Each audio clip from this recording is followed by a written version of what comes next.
Hello everybody, Big Planes here. Now before I dive too deep into this video on the XB-35, I wanted to give a shout out to my patrons over on Patreon. Thank you to everybody on Patreon who helps to support the channel. You guys are one of the main reasons why I'm actually able to build these planes in the first place. And yeah, so I will leave a link in the description below if you want to go support the channel over on Patreon. So yeah, I'm sure a lot of you guys probably saw the thumbnail and the title and are probably scratching your heads right about now. I know a lot of you wanted to see an A380, and I will build an A380. I try to keep my word on that, but it will not be until later this year, in the October, no, maybe September, October, November timeframe, maybe a little sooner, but it will not be until then because it takes a lot of design work ahead of time.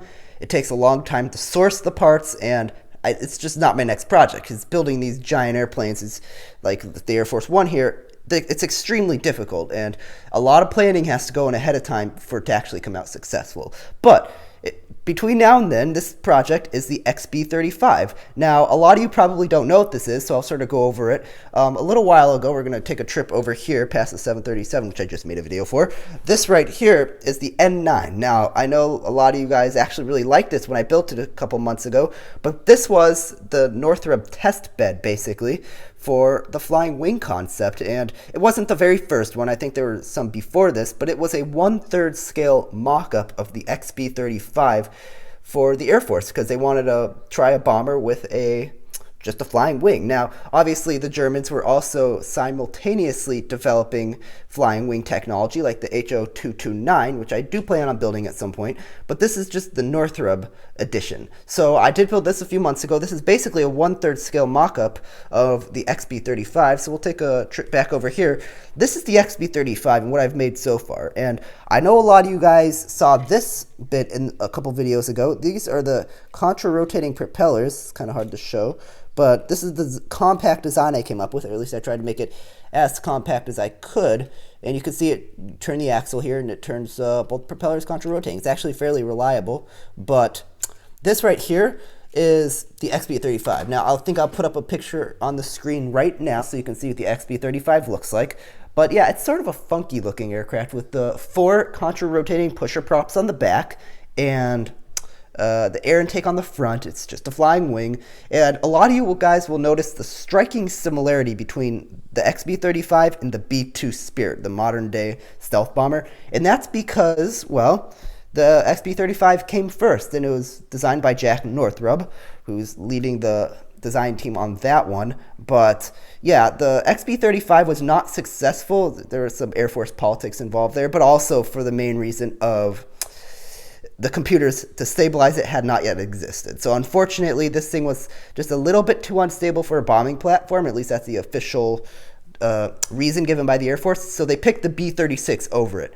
And for some reason, I still can't get over this, they scrapped the only remaining XB-35 and YB-49 prototypes. So we do not have any of these in existence, so reference material is kind of difficult to come by, but I am continuing, and I'll show you what I have so far here. So you can see that I have basically tried to lay out, I'm going to try to put this over the blueprint a little better. Now there you see, I've laid out pretty much the main central configuration. So you can see that there are 1, 2, 3, 4, 5, 6, 7, 8 bomb bays.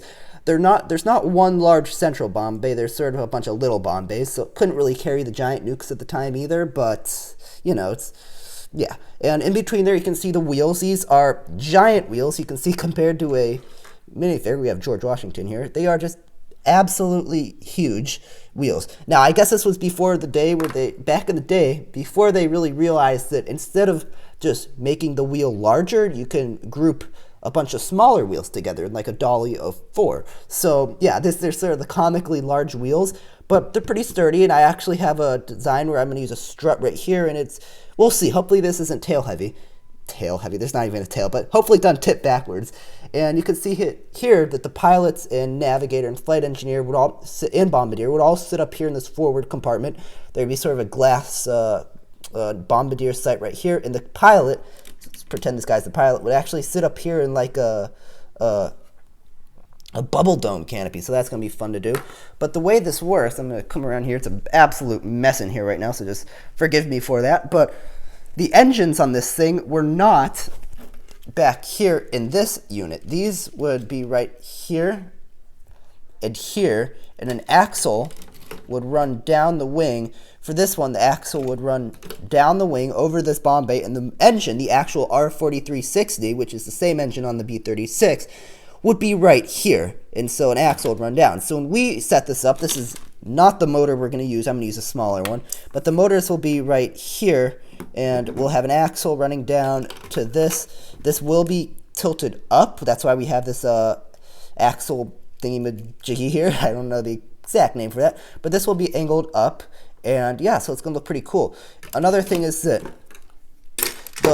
since the engines were in a pusher configuration, there had to be an air vent in the front. So I'm going to try to pick this up. Oh, it's kind of heavy actually.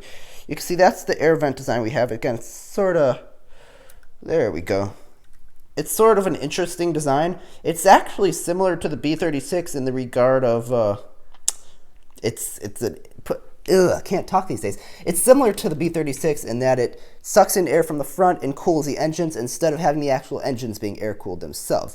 Sort of an interesting concept, but remember, this was designed back in the 1940s, so a lot of very leading-edge technology was actually on this thing, and a lot of stuff you actually saw later in the B-2.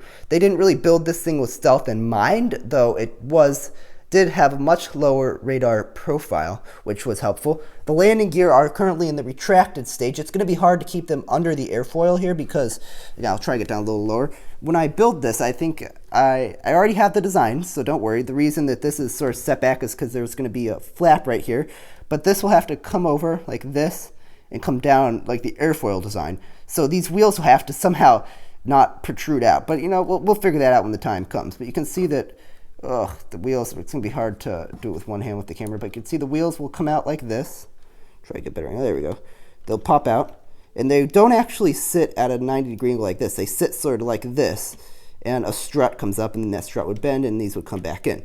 But yeah, that's what the landing gear is going to look like. Again, it's going to be interesting to see, but a lot of stuff still going on. You can see the bottom of the aircraft. It's sort of hard to show this to you with the severe lack of light, but you can see it's what the bottom looks like. It's sort of rough right now, but that's because I haven't really built that much. This is an early update to this thing. So I know I've really talked for way too long on this, and you guys probably have other things to do today.